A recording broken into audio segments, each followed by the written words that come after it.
Assalamualaikum sahabat hikmah gelap. Pernahkah Anda membayangkan, di sebuah kampung kecil yang damai, tiba-tiba terjadi sesuatu yang mengguncang keyakinan banyak orang?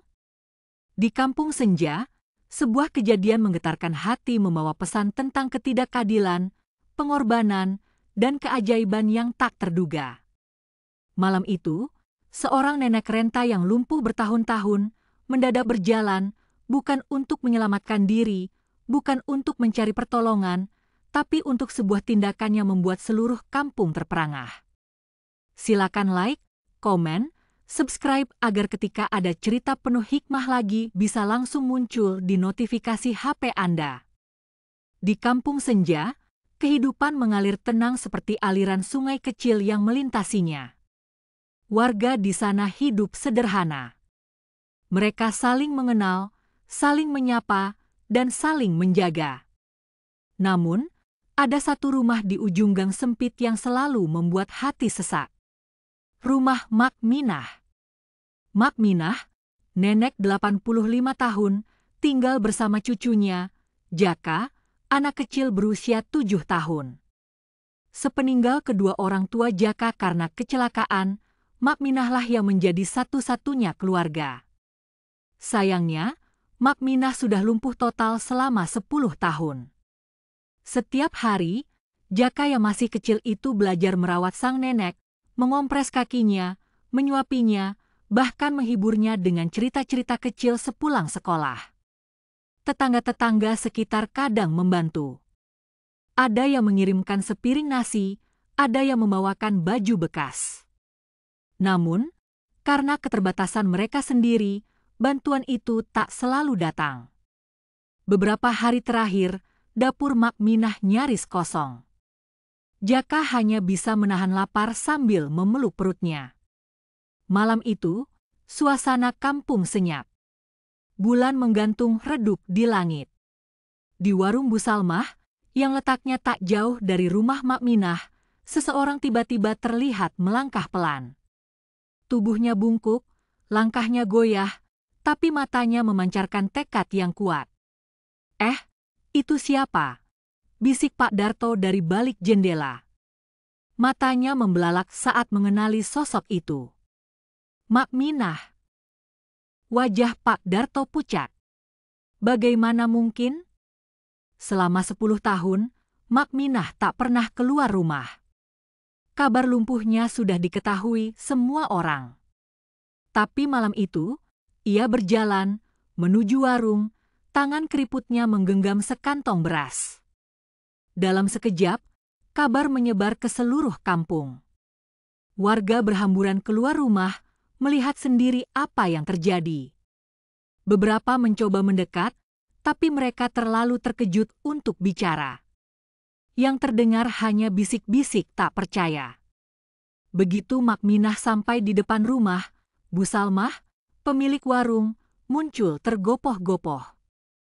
"Mak Minah, astagfirullah, kenapa ambil beras?"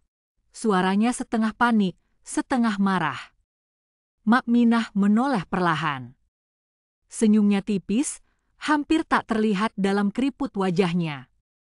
Dengan suara lirih, ia berkata, "Akhirnya kaki ini bangun demi cucuku yang kelaparan." Suasana seketika hening. Tak ada yang bisa berkata-kata. Beberapa warga mulai menunduk, sebagian lain menatap mata Mak Minah dengan tatapan berkaca-kaca. Dan malam itu, di bawah cahaya bulan yang pucat, Kampung Senja menyaksikan awal dari sebuah kisah yang akan mengguncang hati mereka semua. Malam semakin larut, tapi Kampung Senja justru semakin ramai. Warga berdatangan satu persatu, berdiri melingkar di sekitar Mak Minah yang masih memeluk erat sekantong beras. Jaka berlari kecil keluar rumah, matanya melebar saat melihat neneknya berdiri. "Nenek!" seru Jaka, suaranya serak menahan tangis. Ia memeluk pinggang Mak Minah, seakan takut jika semua ini hanya mimpi. Bu Salmah berdiri kaku. Sekantong beras yang hilang dari warungnya kini kembali di depan matanya, tapi amarah di hatinya sudah sirna. Matanya justru berkaca-kaca.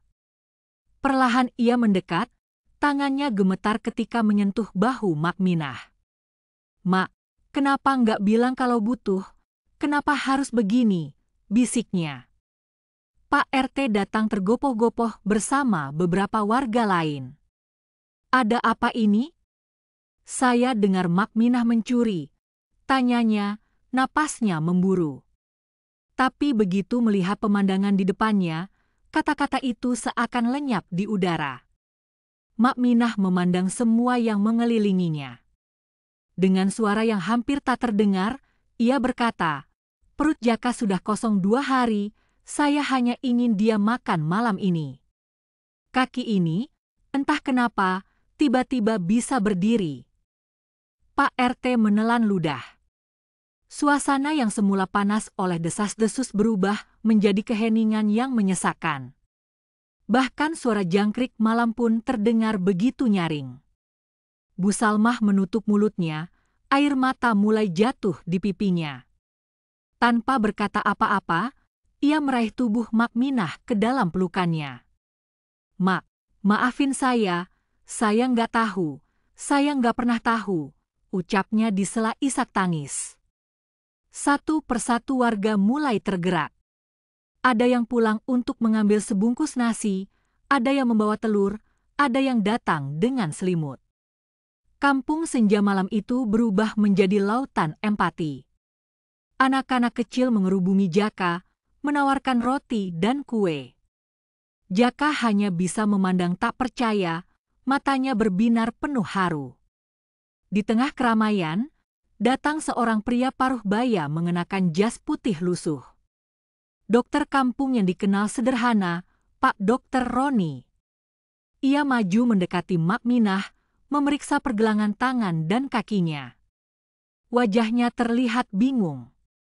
Ini mustahil, gumamnya. Semua mata tertuju padanya. 10 tahun lumpuh total, tiba-tiba bisa berjalan? Ini keajaiban medis, katanya pelan, seakan berbicara pada dirinya sendiri. Warga terdiam. Sebagian menoleh pada Mak Minah, sebagian lagi menatap Jaka yang memeluk erat neneknya. Udara malam yang semula dingin mendadak terasa hangat oleh kasih sayang yang mengalir di antara mereka.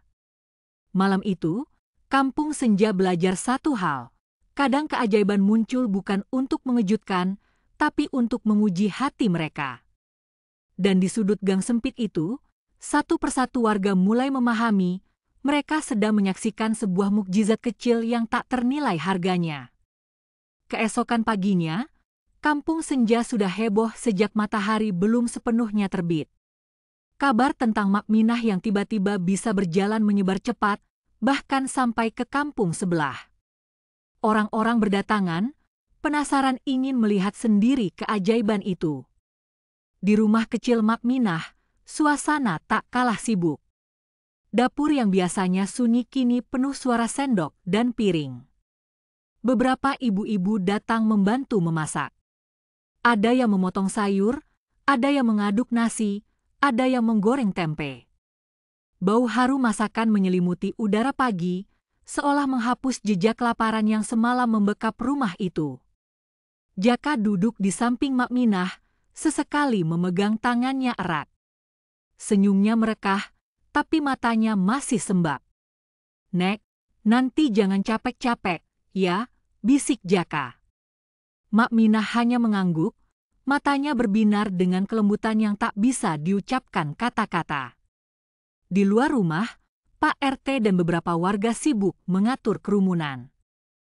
Pak Dokter Roni berdiri di depan, menjelaskan pada warga yang penasaran. Secara medis, ini sangat langka. Lumpuh selama 10 tahun, lalu tiba-tiba bisa berjalan, rasanya seperti keajaiban. Suaranya terdengar pelan, tapi cukup jelas membuat warga mengangguk-angguk. Tapi tak semua mulut ikut memuji. Dari kejauhan, terdengar bisik-bisik. "Apa benar lumpuh? Jangan-jangan cuma pura-pura selama ini," ujar seorang lelaki setengah berbisik. Yang lain menimpali, Iya, aneh juga, kok tiba-tiba bisa jalan cuma karena cucunya lapar. Bu Salmah yang mendengar bisik-bisik itu langsung menoleh tajam. Kalau kalian gak percaya, datang dan lihat sendiri matanya.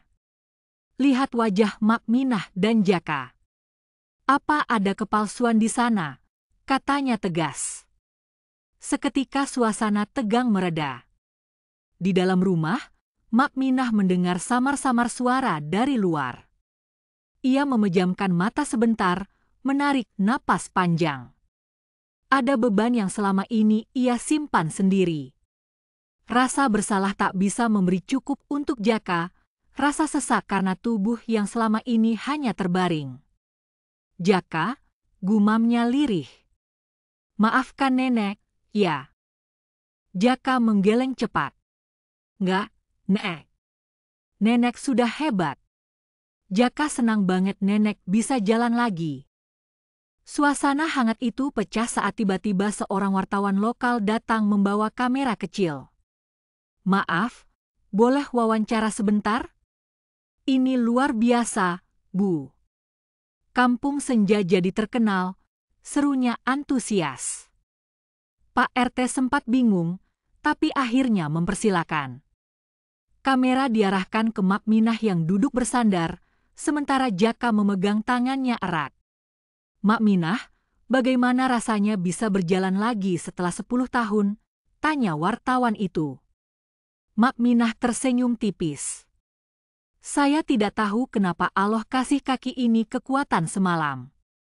Saya hanya tahu, waktu dengar cucu saya menangis kelaparan, hati ini nggak kuat. Kalau Allah memang kasih mukjizat, itu hanya untuk satu hal, supaya Jaka bisa makan malam. Kata-kata itu menggantung di udara.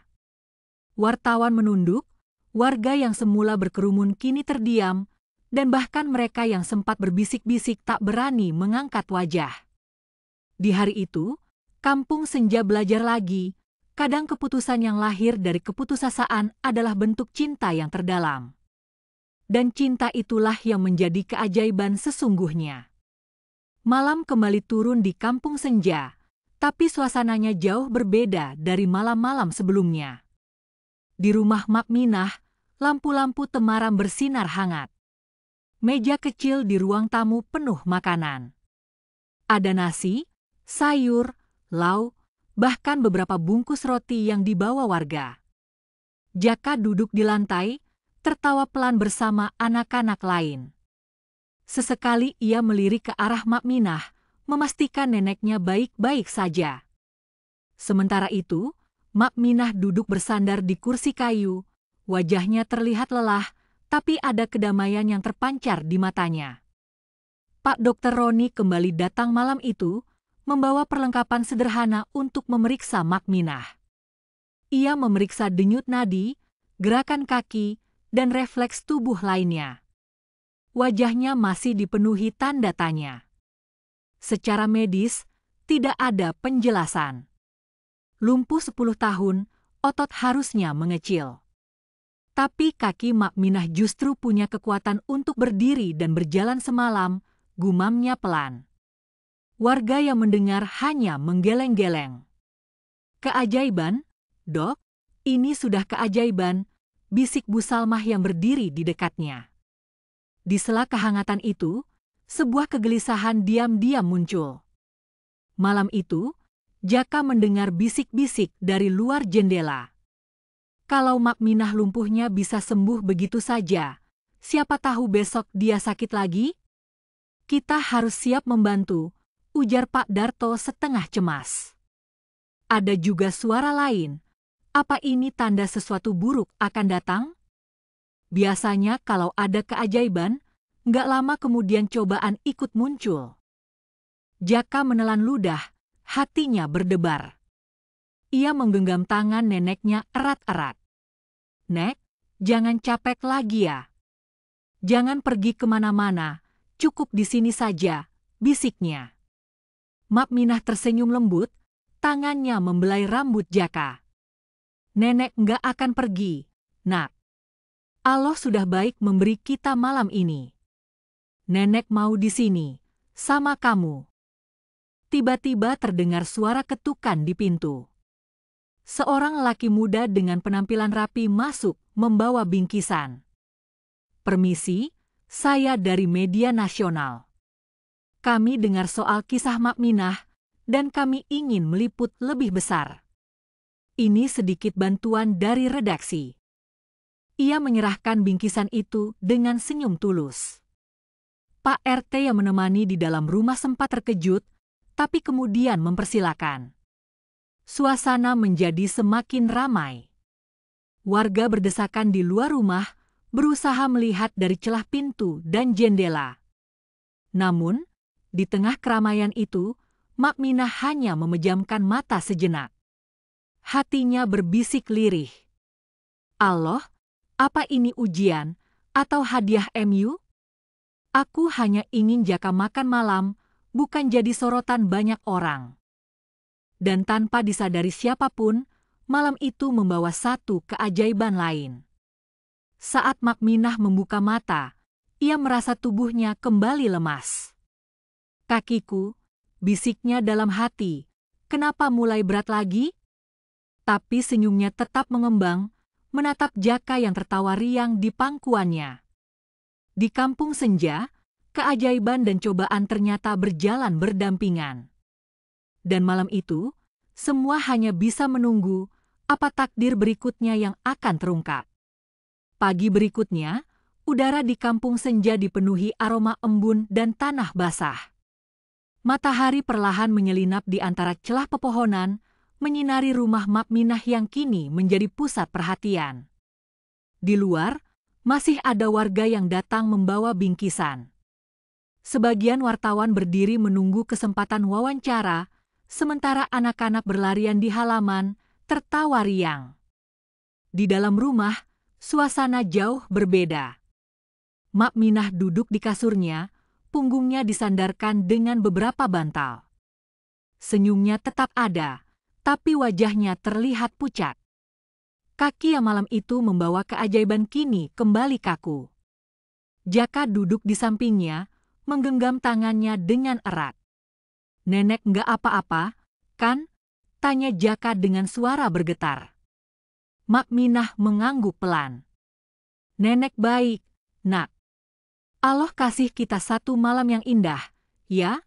Suaranya lembut, nyaris seperti bisikan. Di ruang tamu, Pak RT, Bu Salmah, dan Pak Dr. Roni berkumpul. Wajah mereka dipenuhi kecemasan.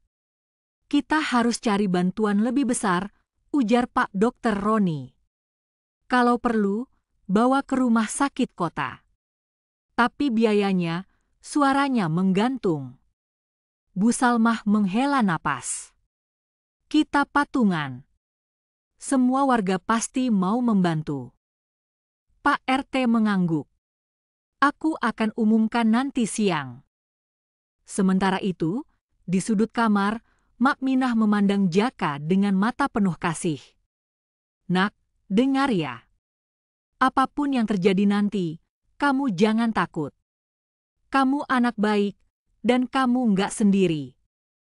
Kampung ini akan selalu jaga kamu, ujarnya pelan. Jaka menggeleng keras, air matanya mulai mengalir. Nggak, Nek. Nenek nggak boleh bicara begitu. Kita sudah dapat beras, dapat makanan, kita bakal baik-baik saja. Mak Minah tersenyum tipis, jemarinya mengusap pipi cucunya. Iya, nak, iya, bisiknya. Tak lama kemudian, suara dari luar memecah ketegangan. Warga berkumpul sebentar, terdengar suara Pak RT. Perlahan, warga mulai berkumpul di depan rumah Mak Minah. Ada yang membawa amplop, ada yang membawa beras, bahkan beberapa tukang becak datang menyerahkan sebagian penghasilannya. Kita galang dana untuk Mak Minah dan Jaka, seru Pak RT. Tidak ada yang terlalu kecil. Semua akan berarti. Suara tepuk tangan menggema, beberapa warga menahan tangis haru. Di dalam, Mak Minah mendengar suara-suara itu. Air mata mengalir di sudut matanya, tapi senyumnya justru mengembang. Dalam hati ia berbisik, Allah, betapa engkau baik. Kau kirimkan tangan-tangan penolong untuk cucuku. Sore itu, sebuah ambulans kecil datang menjemput Mak Minah. Warga berbaris, melambaikan tangan, mengiringi keberangkatannya dengan doa dan harapan. Jaka ikut naik ke ambulans, memegang tangan neneknya erat-erat. Dan kampung Senja pun menahan napas. Semua bertanya-tanya, apakah ini akhir dari sebuah keajaiban atau awal dari sebuah mukjizat yang lebih besar. Hari berganti, dan kampung Senja seolah berhenti bernapas menunggu kabar dari rumah sakit kota. Di warung Bu Salmah, di pos ronda, bahkan di musola kecil di ujung kampung, hanya satu nama yang dibicarakan, Mak Minah. Pagi itu, Pak RT mendapat telepon dari rumah sakit. Ia segera berlari ke rumah Bu Salmah. Bu, kabar dari rumah sakit, ujarnya dengan napas terengah. Warga yang mendengar segera berkumpul, wajah-wajah cemas memenuhi pekarangan. Di seberang sana, Pak Dr. Roni yang ikut mengantar Mak Minah memberi kabar. Keadaannya stabil, tapi dokter di sini masih bingung. Mereka bilang, untuk seseorang yang lumpuh selama itu, berdiri semalam saja sudah luar biasa. Tapi yang lebih luar biasa, Mak Minah tidak menunjukkan keluhan serius. Hanya lemas. Warga menarik napas lega, sebagian mengusap air mata. Namun di tengah haru itu, terselip satu tanda tanya yang tak hilang. Apa sebenarnya yang terjadi? Sore harinya, Jaka pulang diantar Pak Dokter. Langkah kecilnya melintasi jalan kampung, membawa secercah kabar. Nenek titip salam untuk semuanya, kata Jaka pelan. Kata nenek, dia bahagia, dia nggak mau semua orang sedih. Dia mau semua orang tetap tolong-menolong, seperti kemarin. Warga menatap bocah kecil itu, sebagian menahan air mata. Pak RT menepuk bahu Jaka, Bu Salmah memeluknya erat. Dan di momen itu, mereka sadar, keajaiban terbesar bukanlah kaki Mak Minah yang bisa berjalan, tapi hati semua orang yang terbuka, tangan-tangan yang terulur, dan ikatan yang menguat di antara mereka. Malam pun tiba, dan kampung kembali tenang. Di langit, bulan bundar bersinar lebih terang dari biasanya, seakan ikut merayakan kebersamaan yang lahir dari ujian kecil itu. Beberapa hari kemudian, sebuah mobil masuk ke kampung. Di dalamnya, Mak Minah duduk di kursi roda, senyumnya mengembang, matanya berbinar melihat kerumunan yang menyambut. Jaka berlari kecil, memeluk neneknya sambil tertawa senang. Warga kampung Senja, suara Pak Dokter menggema. Mak Minah mungkin tidak bisa berjalan lagi, tapi beliau pulang dengan membawa pesan besar. Kalau kita mau saling membantu, kita bisa menciptakan keajaiban, bahkan tanpa mukjizat. Seketika, tepuk tangan menggema. Warga berpelukan, tertawa, ada yang menangis. Kampung Senja yang sederhana kini terkenal sebagai kampung penuh keajaiban dan gotong royong. Media datang, liputan menyebar, dan setiap orang yang mendengar kisah ini tak bisa menahan senyum haru. Di atas kursi rodanya, Mak Minah memandang cucunya. Dengan suara pelan, ia berkata, "Nak, kita tidak kaya harta, tapi kita kaya cinta." Itulah yang nenek syukuri. Dan kampung Senja pun tahu, kebenaran akhirnya terungkap, bahwa cinta dan pengorbanan adalah mukjizat terbesar yang Allah titipkan di bumi. Wahai sahabat hikmah gelap. Hari itu, kampung Senja berdiri tegak sebagai saksi sebuah kisah yang akan mereka kenang sepanjang hidup.